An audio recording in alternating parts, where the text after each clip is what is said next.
you're right. Okay, so we have the wonderful Tony Toscano, who is going to moderate this panel with Nicolas, and I will hand it over to you, Tony.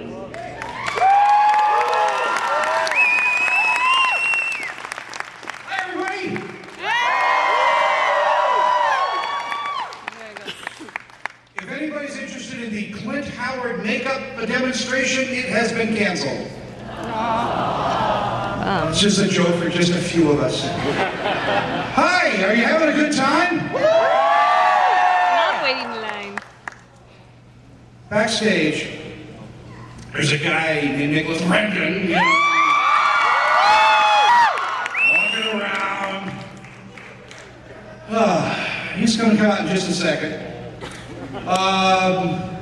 This is fantastic. You know, we have 30,000 people to 40,000 people expected every day of the con.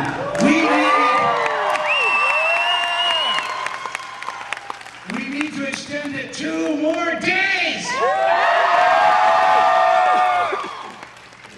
It's Utah, nobody works on a Sunday. Monday, Tuesday. Coffee's all run out. Nobody knows how to make any in Utah. Truth. So, we got Jello. We got Jello shots later. Let's do Jello shots with Lou Ferrigno and Kevin Sorbo. Well, you guys have been waiting for Nicky. Here he is, Nicolas Brendon, everybody.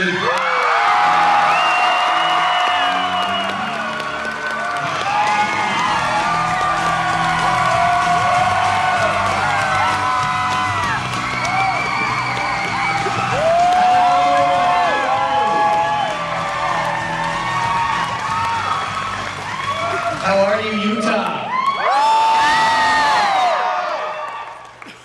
I'm Nicolas Brendon. Jesus. Who blesses Jesus when he sneezes? Okay. I'm getting the shit out of my pocket here. All right, and my wallet. Okay, boom. Hello, everybody. Hello. I'm very, goddamn it, I'm high. This is weird. I'm very pleased to be kicking off. Well, first of all, you should give you all some applause for being here before the con even starts, because this was open till 4.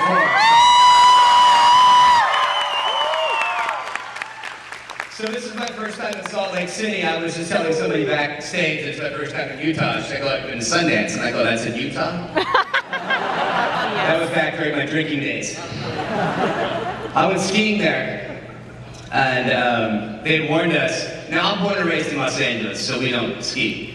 At least I don't ski. That terrifies me. And so I had to film up there, and they said, you know, if you go skiing, be careful, because it hasn't snowed in 3 days. And I'm like, what the hell are you talking about, you know? That's fairly recently, you know, because I've never seen snow in my life. So I do the bunny hill once, and I'm like, I got this, you know, I got that little plow thing going. Yeah, that little thing. And then I learned how to kind of just like do little S turns. And so I get up to, I think, the middle thing up there, and it's really high. And so I start coming down, and then I start to plow, or trying to plow. And I realized what they meant, that there's just no powder at all. It's a one big ice cube. So I'm flying, like, just for the love of God, I'm just like trying, you know, it's like I'm trying to give birth to a baby, and I'm just gonna get it out. And then I hang that left, and I'm really gaining some speed now, you know, I'm really going. And then I kind of had a wide S turn on this way, and I'm like, shit. I'm like, you know what, I remember it was maybe the '88 Olympics, Bill Johnson, who won the gold medal, put his skis together, and put his poles under his arms. And he just went down.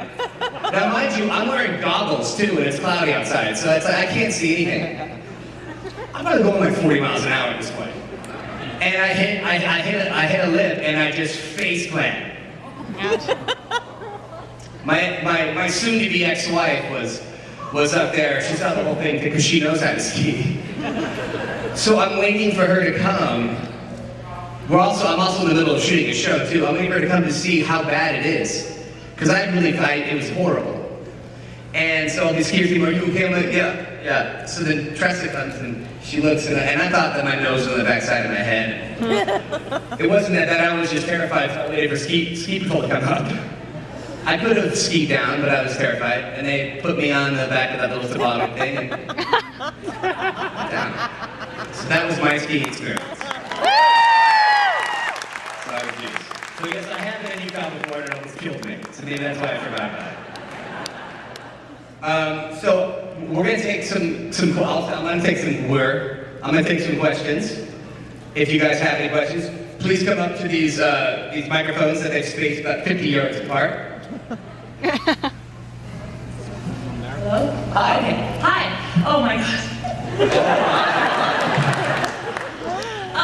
Huge fan. My friend in England couldn't be here, and she's your biggest fan. She's from England? Her name's Joanne. She lives in England. I just wanted And why couldn't she be here? You hide. What possible excuse? Sorry. But anyway, her name's Joanne, so Joanne says hi. Gwen? Huh? Her name's Gwen? Joanne. Joanne. And I don't know if it's bad to ask you this, but can you just say a line for once more with feeling, please? Can I say? Okay, well when I'll sing a line. And there are two, and then I'm gonna want some participations. There was the one where, and it's started in it, but the one. It must be witches, it's evil witches, which is ridiculous, because witches are persecuted, wicked, the good and women power, now be over here. Now on that one, I remember when we shot it, it was done kind of like, I remember it was like a Scooby-Doo cartoon where my head pops up and then I kind of look shamefully as I go down.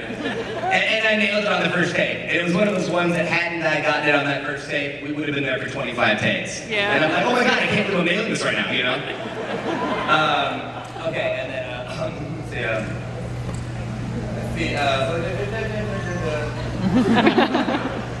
let's see. Fine.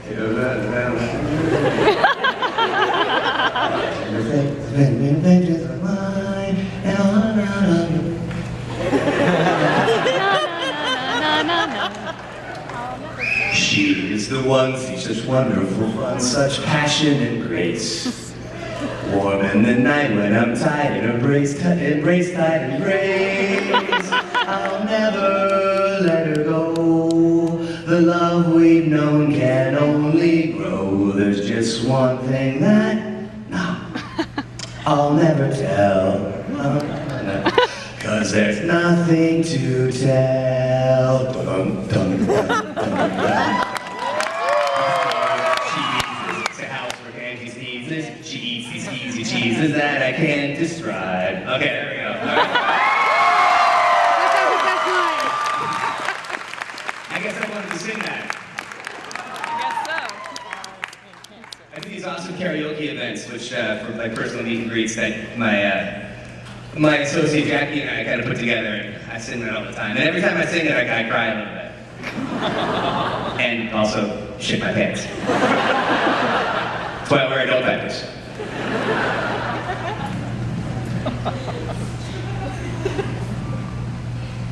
Hi, how are you? Hi.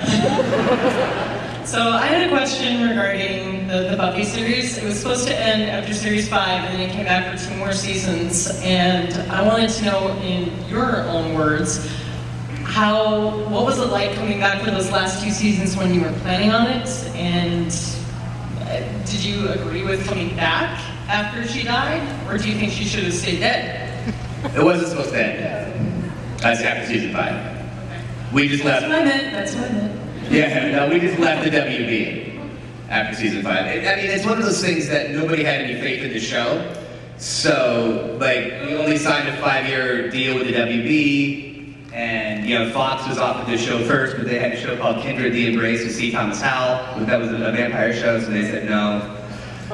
And then UPN offered $300 million. Of course. Here's the thing, and God bless the WB, because hadn't it been for that network, this show would have never been on because they allowed us to do things. Had we been on Fox, we would have been canceled immediately, as you see every show that Joss does for Fox. True. The honest show on Fox called Kitchen Confidential was the best show of that particular year, and they canceled it after 4 episodes, so they're just really frustrating. But, so we were able to do a lot of stuff, and they didn't have any content, so they really couldn't get rid of us, and then you guys came along and said, this show's amazing. But for our 100th show, you know, which is, you know, like a watermark, which is you've actually accomplished something, because you get the syndication rights. They got us a cake. Yeah. We took a big picture around a cake that said 100, which is about the size of a normal birthday cake. And then we had to go back to work. So that was it. So when we went to UPN, I remember I got a package sent to my house, and it was a bottle of Cristal champagne, something else that was nicer than anything the W ever got me, and a Cartier watch. And I'm like, and a huge raise too, mind you know, so it's kind of those things that, and I'm like, how sweet is it? I mean, this is really, really wonderful. And UPN didn't have they had a thing called standards and practices, which is kind of like, you know, the fun police. So we can only say bitch like 3 times on the WB, and on UPN we can say it 3 times if we wanted to. And I think we did. Yes. So yeah, we were actually set to go on for 2 more years. We would have gone on for 9 years, but Sarah was tired. I mean, it's that poor thing worked her ass off. And if you see her, she has no ass. Lay handle on that thing. How's my hair? Good? That's the important stuff. Kids, drop out of school but have great hair. You're next. Done. Yes. I was wondering if you read the comic series, and if you do, what are some of your favorite plot lines? Some of my The plot lines. comics. I know what's going on in them. I know I know that there's a giant bug spaceship. That's about all I know. I know that I'm with Dawn, which when I first heard about it, I was a bit creeped out by it.